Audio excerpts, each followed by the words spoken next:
الحمدللہ رب العالمین والصلاة والسلام علی سید المرسلین اما بعد فاعوذ باللہ من الشیطان الرجیم بسم اللہ الرحمن الرحیم الصلاة والسلام علیکہ یا رسول اللہ۔ تمام اسلامی بھائی بابا سے بلند درود و سلام پڑھ لیں وعلی آلکہ وصحابکہ یا حبیب اللہ۔ الصلاة والسلام علیکہ یا نبی اللہ وعلی آلکہ وصحابکہ یا نور اللہ۔ پیارے پیارے اسلامی بھائیو، سرکار مدینہ راحت قلب و سینہ صلی اللہ علیہ وآلہ وسلم کی بارگاہ میں درود پاک پیش کرنے کے بے شمار فضائل، بے شمار اس کی برکتیں ہیں۔ نبی کریم صلی اللہ علیہ وسلم کا فرمان شان ہے کہ جو میرا امتی صبح اور شام مجھ پر 10 مرتبہ درود پاک پڑھے گا، میں قیامت کے دن اس کی شفاعت فرماؤں گا۔ پیارے اسلامی بھائیو، یہ بہت بڑی سعادت کی بات ہے جو خوش نصیب مسلمان درود و سلام پڑھتے ہیں۔ محبت کے ساتھ ایک مرتبہ درود پاک پڑھ لیں، اللہم صلی علی سیدنا مولانا محمد وعلی آلہ وسلم۔ جو کوئی اپنا بھلا چاہتا ہے اسے چاہے جس کو خدا چاہتا ہے، درود ان پر بھیجو، سلام ان پر بھیجو، خدا کی قسم یہ خدا چاہتا ہے۔ نگاہ ولی میں یہ تاثیر دیکھی، بدلتی لاکھوں کی تقدیر دیکھی۔ پیارے اسلام بھائیو، نبی کریم صلی اللہ علیہ وسلم کا فرمان علی شان ہے، میرے آقا صلی اللہ علیہ وسلم فرماتے ہیں کہ اپنی اولاد کو 3 باتوں کی تربیت دو۔ اپنی اولاد کے اندر 3 چیزیں پیدا کرو، یہ 3 کام کرنے والے بن جائیں۔ کون کون سے؟ فرمایا نمبر 1، اپنی اولاد کو یہ تربیت دو، تمہاری اولاد تمہارے نبی صلی اللہ علیہ وسلم سے محبت کرنے والے بن جائیں۔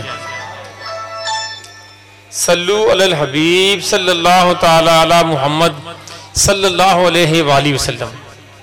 پیارے اسلام بھائیو، وہ والدین خوش نصیب ہیں جو اپنے بچوں کو یہ تربیت دیتے ہیں کہ اپنے پیارے پیارے آقا صلی اللہ علیہ وسلم سے سچی پکی محبت کی جائے، کہ محمد سے وفا تو نے تو ہم تیرے ہیں، یہ جہاں چیز ہے کیا لوح و قلم تیرے ہیں۔ محمد کی محبت بند کر دے، محمد کی محبت دین حق کی شرط اول ہے، اگر ہو اس میں خامی تو سب کچھ نا مکمل ہے۔ پیارے پیارے اسلامی بھائیوں، میرے آقا صلی اللہ علیہ وسلم فرماتے ہیں کہ جس نے مجھ سے محبت کی، میری سنتوں سے محبت کی، وہ جنت میں میرے ساتھ ہوگا۔ پیارے پیارے اسلامی بھائیو، بلال حبشی رضی اللہ تعالیٰ عنہ کو جو میرے آقا فرماتے ہیں، بلال حبشی فتح مکہ کے دن بیت اللہ شریف کی چھت کے اوپر کھڑے ہو جاؤ اور کھڑے ہو کر اذان دو۔ وجہ کیا تھی کہ ان کے دل میں عشق رسول کی شمع روشن ہو چکی تھی۔ کہتے ہیں نا کہ عشق رسول جس کے سینے میں ہے، جہاں بھی رہے وہ مدینے میں ہے۔ تو اللہ تعالیٰ آپ کو مجھے یہ توفیق دے، ہم اپنے بچوں کو عشق رسول صلی اللہ علیہ وسلم کی تربیت دیں۔ دوسری بات فرمایا، اپنی اولاد کو یہ تربیت دو، یہ خصلت پیدا کرو، تمہاری اولاد قرآن سے محبت کرے۔ کہیے سبحان اللہ۔ ایک صحابی رسول رضی اللہ تعالیٰ عنہ کے بارے میں آتا ہے کہ وہ امیر قافلہ بن کر جب گئے نا، تو الحمد شریف کے بعد کوئی سورت ملائی جاتی ہے، یا ایک بڑی آیت ملا دیں، 2 آیتیں پڑھ لیں، 3 آیتیں پڑھ لیں تو فرض ادا ہو جاتا ہے، قرات مکمل ہو جاتی ہے۔ وہ صحابی رسول کیا کرتے تھے؟ الحمد شریف کے بعد کوئی سورت ملاتے، پھر سورت اخلاص پڑھتے تھے۔ جب وہ قافلہ واپس آیا، امیر قافلہ کے بارے میں پوچھا گیا کہ یا رسول اللہ صلی اللہ علیہ وسلم یہ ایسے کرتے تھے۔ میرے آقا سے پوچھا کہ آپ ایسے سورت اخلاص بار بار کیوں پڑھتے تھے؟ عرض کہ یا رسول اللہ صلی اللہ علیہ وسلم، مجھے قرآن سے اتنی محبت ہے، سورت اخلاص سے اتنی محبت، دل کرتا ہے بار بار پڑھتا رہوں، دل کرتا ہے قرآن بار بار پڑھتا رہوں۔ میرے آقا فرمانے لگے، یہ جو تجھے قرآن سے محبت ہے، یہ محبت ہے تو تجھے جنت میں لے جائے گا۔ پیارے اسلامی بھائیو، پہلے زمانے میں نا قافلے سفر کیا کرتے تھے، میرے آقا صلی اللہ علیہ وسلم خود سفر کرتے، اپنے غلاموں کو بھیجتے۔ ایک دن ایک قافلہ آپ بھی تشریف فرماتے، اس قافلے میں جب رکتے تو پڑاؤ کیا جاتا، خیمے لگائے جاتے تھے۔ ایک صحابی رسول جب خیمہ لگا رہے ہیں نا نیچے زمین پر، تو کیا دیکھا؟ زمین کے اندر سے سورۃ ملک پڑھنے کی آواز آ رہی ہے۔ اور پڑھنے والے نے مکمل سورۃ ملک مکمل کی۔ امام نقی علیہ رحمہ بہت بڑے امام تھے، آپ کے بارے میں آتا ہے جہاں مزار شریف بنا تھا نا آپ کا، گزرنے والا جب گزرتا تھا تو آپ کے مزار مبارک سے قرآن پڑھنے کی آواز آتی تھی۔ وہ معزز تھے زمانے میں، قرآن پڑھ کر ہم خار ہوئے تارک قرآن ہو کر۔ آج جو ذلت و رسوائی مسلمانوں کا مقدر ہے پیارے بھائی، اس کی ایک وجہ یہ بھی ہے کہ مسلمانوں نے قرآن پڑھنا چھوڑ دیا، قرآن پاک کی تعلیمات پر چلنا چھوڑ دیا۔ آج ذلت و رسوائی ہمارا مقدر بن چکی۔ جن لوگوں نے قرآن مجید سے محبت کی پیارے پیارے اسلامی بھائیوں، ان کی شان رب کائنات نے قرآن پاک میں بیان کی ہے۔ پیارے اسلامی بھائیوں، فرمایا جو قرآن پڑھنے والا ہے نا، قرآن پڑھنے والا قرآن کو صحیح معنی میں پڑھتا ہے، حفظ کرتا ہے، قیامت کے دن اللہ فرمائے گا اپنے خاندان میں سے 10 افراد کو تیرا دل چاہتا ہے باری باری پکڑ اور پکڑ کر جنت میں لے جا۔ اور پھر یہ نہیں فرمایا ان کے والدین کو جنتی تاج پہنائے جائیں گے، اور رب فرمائے گا اس حافظ قرآن کو قرآن پڑھتا جا، جنتی منزلیں طے کرتا جا، قرآن پڑھتا جائے گا، اعلیٰ سے اعلیٰ جنتی منزلیں پاتا جائے گا۔ آج پیارے پیارے اسلامی بھائیو یقین کریں ہماری تو بدقسمتی ہے، مکمل نماز پڑھنی ہمیں نہیں آتی، نماز جنازہ کی دعائیں نہیں آتی۔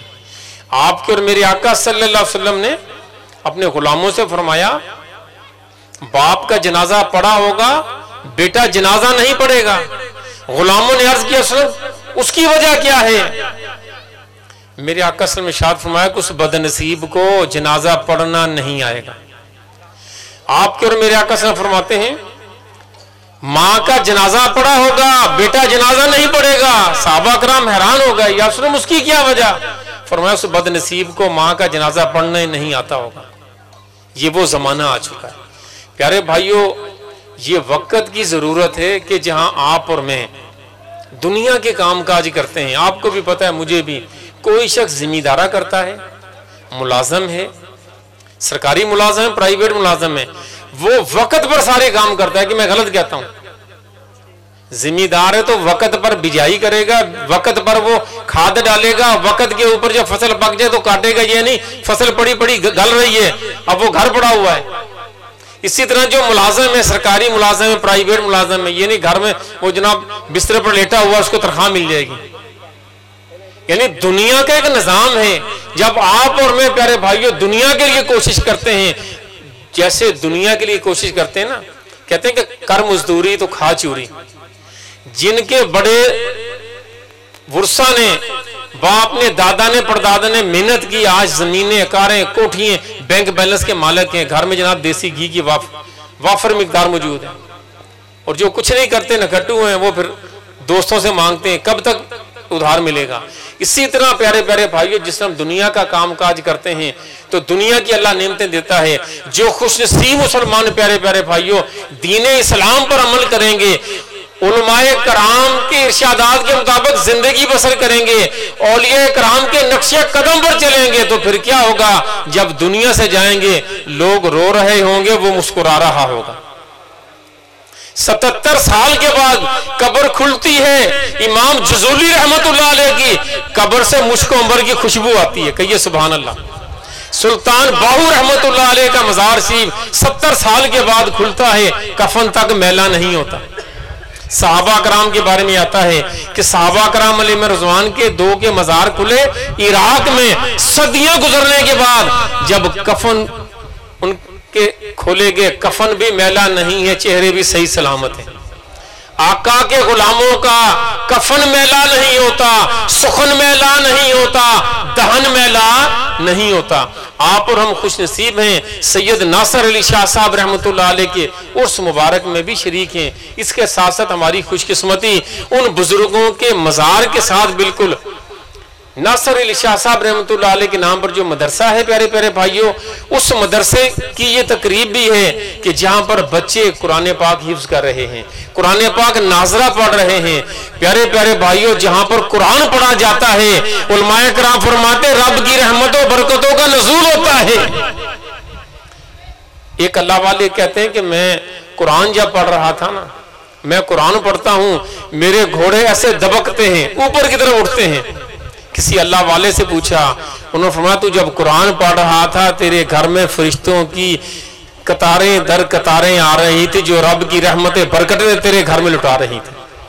تو میٹھے میٹھے پیارے پیارے اسلامی بھائیوں، کہتے ہیں کہ جتنا عرصہ دنیا میں رہنا ہے اتنا دنیا کے لیے ہم کوشش کریں، جتنا عرصہ آپ کو اور مجھے قبر و آخرت میں رہنا ہے پیارے پیارے بھائیوں، اتنا آپ اور ہم قبر و آخرت کی تیاری کریں۔ الحمدللہ ہمارے جو جتنے بھی دنیا بھر کے اندر سلسلہ قادریہ ہے، چشتیہ ہے، قادریہ، اویسیہ، نقش بندی، جتنے بھی سلاسل کے یہ بزرگان دین ہیں نا، ان سب کو فیض مل رہا ہے حضور غوث پاک رضی اللہ تعالیٰ عنہ کو، کہیے سبحان اللہ۔ اور ان کو فیض مل رہا ہے حضرت علی رضی اللہ تعالیٰ عنہ کا، اور ان تمام بزرگان دین کو فیض مل رہا ہے آپ کو اور میرے آقا صلی اللہ علیہ وسلم کا۔ تو پیارے پیارے اسلامی بھائیوں، آپ کو اور مجھے چاہیے ہم کوشش کریں اپنے بچوں کو یہاں پر مدرسے میں بھیجیں۔ آپ کا اور میرا بھی یہ بچہ آج 2 سال 3 سال کے اندر اگر حافظ قرآن ہو جاتا ہے پیارے پیارے بھائیوں، یہ بچہ جب قرآن پڑھے گا رب کی رحمتوں برکتوں کا نزول ہوگا۔ قرآن پاک کیا ہے؟ علماء کرام فرماتے ہیں قرآن پاک کو اٹھانا ثواب ہے، کہ یہ سبحان اللہ۔ قرآن پاک کو دیکھنا ثواب ہے، قرآن پاک کو چومنا عبادت ہے، قرآن پاک کو سننا عبادت ہے، قرآن پاک کو پڑھنا عبادت ہے۔ فرمایا قرآن پاک تو قیامت کے دن تیری شفاعت کرے گا۔ میرے پیارے پیارے اسلامی بھائیوں، پیارے آقا صلی اللہ علیہ وسلم مسجد نبوی کے دروازے پر جلوہ گر تھے، ایک میت لائی گئی، جنازہ لایا گیا۔ آپ صلی اللہ علیہ وسلم نے پوچھا اس پر قرضہ تو نہیں؟ لوگوں نے کہا جی 4 دینار اس نے قرضہ دینا ہے۔ آپ صلی اللہ علیہ وسلم نے فرمایا کہ تم اس کا جنازہ پڑھو، میں جنازہ نہیں پڑھتا۔ اتنے میں جبرائیل امین بارگاہ رسالت میں حاضر ہوتے ہیں، اللہ تعالیٰ کا سلام پیش کرتے ہیں کہ یہ سبحان اللہ، اور پھر پیغام پتہ کیا دیتے ہیں؟ ذرا غور سے سنیے۔ اللہ کا پیغام ہے کہ جبرائیل کو میں انسانی شکل میں بھیجتا ہوں، یہ اس بندے کا قرضہ ادا کرتا ہے، آپ اٹھیے اس کا جنازہ پڑھیے، سبحان اللہ۔ رب فرماتا ہے یہ تو بخشا ہوا ہے، جو اس کا جنازہ پڑھے گا میں اس کی بھی بخشش کر دوں گا۔ پیارے اسلامی بھائیوں، آپ کے اور میرے آقا جبرائیل امین کو فرماتے ہیں میرے بھائی یہ تو بتا اس کو یہ مقام کیسے ملا، اس کو یہ مرتبہ کیسے ملا؟ تو جبرائیل امین نے عرض کی یا رسول اللہ یہ ایک دن میں 200 مرتبہ سورۃ اخلاص پڑھتا تھا، کہ یہ سبحان اللہ۔ کتنی مرتبہ؟ 200 مرتبہ۔ جبرائیل امین نے عرض کی یا رسول اللہ آپ کا جو امتی سورۃ اخلاص کو بار بار پڑھے گا رب اس کی بھی بخشش کر دے گا، اس کے گھر والوں کی بھی بخشش کر دے گا۔ اللہ اکبر، یا رسول اللہ، یا علی،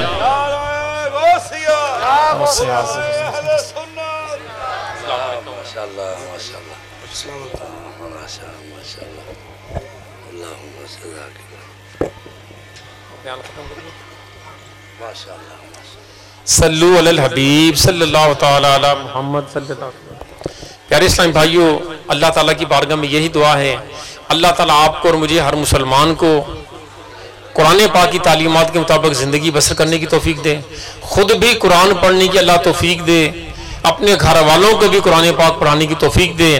اللہ تعالیٰ آپ کو اور ہم سب کو، ہماری اس انتظامیہ کو سید ناصر علی شاہ صاحب رحمۃ اللہ علیہ کا فیضان دنیا میں بھی عطا فرمائے، ان کی برکتیں اللہ ہمیں دنیا میں قبر میں حشر میں عطا فرمائے۔ الصلاۃ والسلام علیکہ یا نبی اللہ وعلی آلہ و صحابہ یا نور اللہ۔